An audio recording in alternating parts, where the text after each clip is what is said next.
ಹರಿಹರಪುರ ಅಗಸ್ತ್ಯ ಮಹರ್ಷಿ ಕರಾರ್ಚಿತ ಶ್ರೀ ಲಕ್ಷ್ಮೀ ನರಸಿಂಹಸ್ವಾಮಿಯ ಹಾಗೂ ಜಗದ್ಗುರು ಆದಿಶಂಕರ ಭಗವತ್ಪಾದರು ಪ್ರತಿಷ್ಠಾಪಿಸಿರುವ ಶ್ರೀ ಶಾರದಾ ಪರಮೇಶ್ವರಿಯ ದಿವ್ಯ ಸಾನ್ನಿಧ್ಯದಲ್ಲಿ ಪರಮಪೂಜ್ಯ ಶ್ರೀಮದ್ ಜಗದ್ಗುರು ಶಂಕರಾಚಾರ್ಯ ಶ್ರೀ ಶ್ರೀ ಸ್ವಯಂ ಪ್ರಕಾಶ ಸಚ್ಚಿದಾನಂದ ಸತ್ ಚಿತ್ ಆನಂದ ಸರಸ್ವತಿ ಮಹಾಸ್ವಾಮಿಗಳವರು, ಪರಮಪೂಜ್ಯ ಶ್ರೀ ಶ್ರೀ 108 ರಘುವರೇಂದ್ರ ಸ್ತ್ರೀ ತೀರ್ಥ ಮಹಾಸ್ವಾಮಿಗಳವರು, ಪರಮಪೂಜ್ಯ ಶ್ರೀ ರೇಣುಕಾನಂದ ಮಹಾಸ್ವಾಮಿಗಳವರು ಇವರ ಪಾದಾರವಿಂದಗಳಿಗೆ ನಮಸ್ಕರಿಸುತ್ತಾ, ನನಗೆ ಗುರುಗಳಿಗೆ ನಿಮ್ಮ ಒಂದು ಇದು ಗೊತ್ತಾಗಿಲ್ಲ, ನಿಮಗೂ ನಮಸ್ಕಾರ ಮಾಡ್ತಾ ಈ ಸಭೆಯಲ್ಲಿ ನೆರೆದಿರುವ ಎಲ್ಲರಿಗೂ ನನ್ನ ನಮಸ್ಕಾರಗಳನ್ನು ತಿಳಿಸುತ್ತಾ,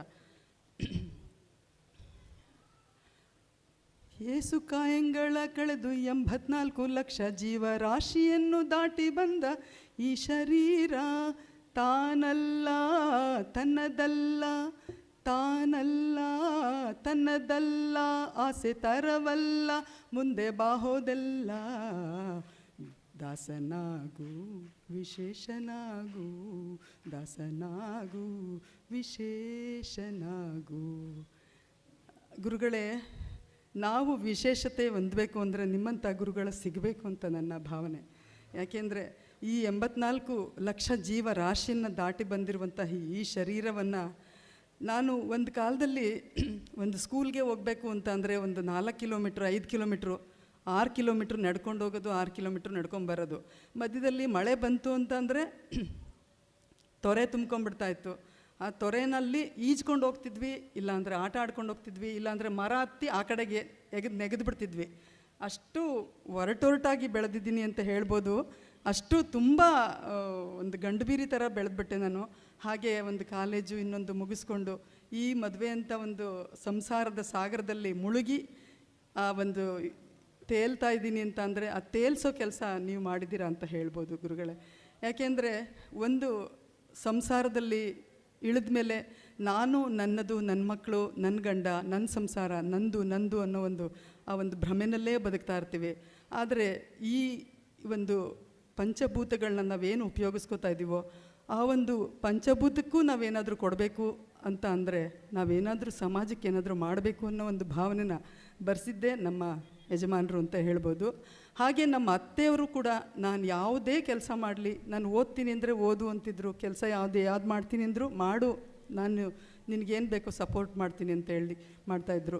ಮಕ್ಕಳು ಹಾಗೆ ಜೊತೆಯಲ್ಲಿ ನಡ್ಕೊಂಡು ಬಂದರು. ಇವತ್ತಿನವರೆಗೂ ಯಾರು ನೀನು ಯಾಕೆ ಈ ಥರ ಮಾಡ್ತಾಯಿದ್ದೀಯಪ್ಪ, ನೀನು ನಮಗೆ ಮಾಡು, ನನಗೆ ಕೊಡು, ನನಗೆ ಎಲ್ಲ ಬೇಕು, ನೀನು ದುಡ್ದಿದ್ದೆಲ್ಲ ನನಗೆ, ನಿನ್ನ ಒಂದು ನಿನ್ನ ಒಂದು ಏನು ಹೆಚ್ಚುಗಾರಿಕೆ ಅಥವಾ ಪ್ರತಿಯೊಂದು ಏನಿದೆ ಅದೆಲ್ಲ ನಮ್ಮದೇ ಅಂತ ಅವ್ರು ಹೇಳಲೇ ಇಲ್ಲ. ಹಾಗೆ ಹೇಳದೇ ಇರೋದ್ರಿಂದನೇ ನಾವೇನಾದರೂ ಸಮಾಜಕ್ಕೆ ಕೊಡೋಕ್ಕೆ ಸಾಧ್ಯ ಆಯಿತು ಅಂತ ಹೇಳ್ಬೋದು. ಯಾಕೆಂದರೆ ಪ್ರತಿ ಮಕ್ಕಳು ತಂದೆ ತಾಯಿಗಳ ಮೇಲೆ ಸವಾರಿ ಮಾಡ್ತಾರೆ.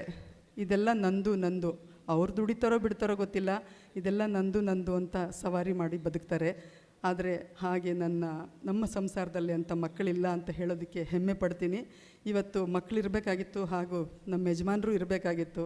ಅವರೇ ಹೆಚ್ಚಿನ ಶ್ರಮ ವಹಿಸಿರೋದು. ಯಾವುದೇ ಒಂದು ಕೆಲಸ ಮಾಡಿದ್ರು ಅವ್ರದ್ದು 100ರಲ್ಲಿ 98 ಭಾಗ ಅವ್ರದ್ದು, ಬರೀ 2 ಭಾಗ ನನ್ನದೇ ಗುರುಗಳೇ. ಬರೀ 2 ಭಾಗ ಅಷ್ಟೇ ನಂದು ಸಹಕಾರ ಅಂಥೇಳಿ.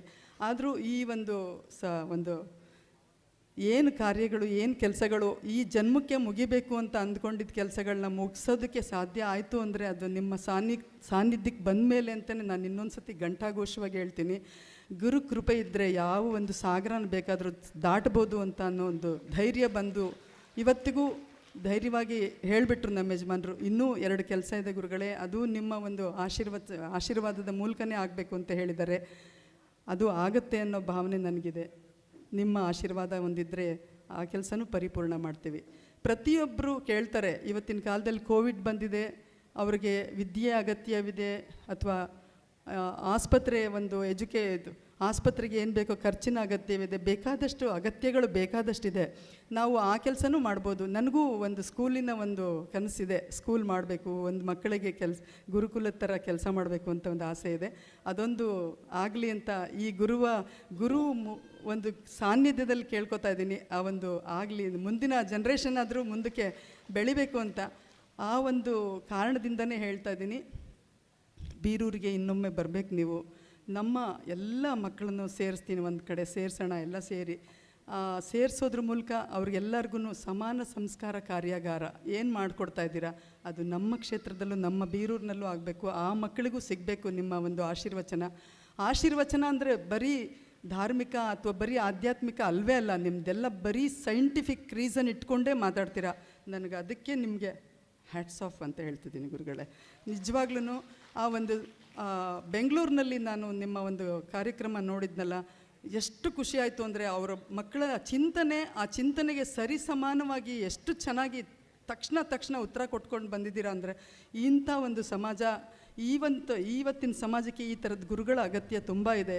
ಎಷ್ಟು ಮೇಸ್ಟ್ರುಗಳು ಪಾಠ ಕಲಿಸಿದ್ರೂ, ಎಷ್ಟು ಟೀಚರು ಮನೇಲಿ ತಂದೆ ತಾಯಿಗಳು ಕಲ್ಸೋಕ್ಕಾಗದೇ ಇರೋದನ್ನು ಈ ಥರ ಒಂದು ಸಮಾನ ಸಂಸ್ಕಾರ ಕಾರ್ಯಾಗಾರ ಮಾಡೋದ್ರ ಮೂಲಕ ಅದನ್ನು ಹೆಚ್ಚು ಮಾಡೋಣ, ಬಲಪಡಿಸೋಣ ಅಂತ ಹೇಳ್ತಾ, ಹಾಗೆ ಇವತ್ತು ನಮ್ಮ ಯಾರು ಇವತ್ತಿನ ನಮ್ಮ ಬೀರೂರಿನ ಹೆಣ್ಮಕ್ಳು, ನನ್ನ ಗೆಳತಿಯರು ಪ್ರತಿದಿನವೂ ನಮಗೆ ಸಪೋರ್ಟ್ ಮಾಡಿ, ನೀವು ಹೇಳಿದ್ರಿ ಇಂಥ ಒಂದು ದೊಡ್ಡ ಕಾರ್ಯಕ್ರಮದಲ್ಲಿ ಇಷ್ಟು ಜನ ಸೇರಿಸಿದ್ರು, ಇಷ್ಟು ಜನ ಒಂದು ಕಾರ್ಯಕ್ರಮ ಮಾಡಿದರು, ಪೂರ್ಣ ಕುಂಭನೇ ಆಗಲಿ, ಒಂದು ಸಾರ್ ಹೋಟೆಲ್ ಕರ್ಕೊಂಬರೋದು ವ್ಯವಸ್ಥೆ, ಇದೆಲ್ಲ ಮಾಡಿ ನನ್ನೊಬ್ಬಳಿಂದ ಆಗಲಿಲ್ಲ ಗುರುಗಳೇ.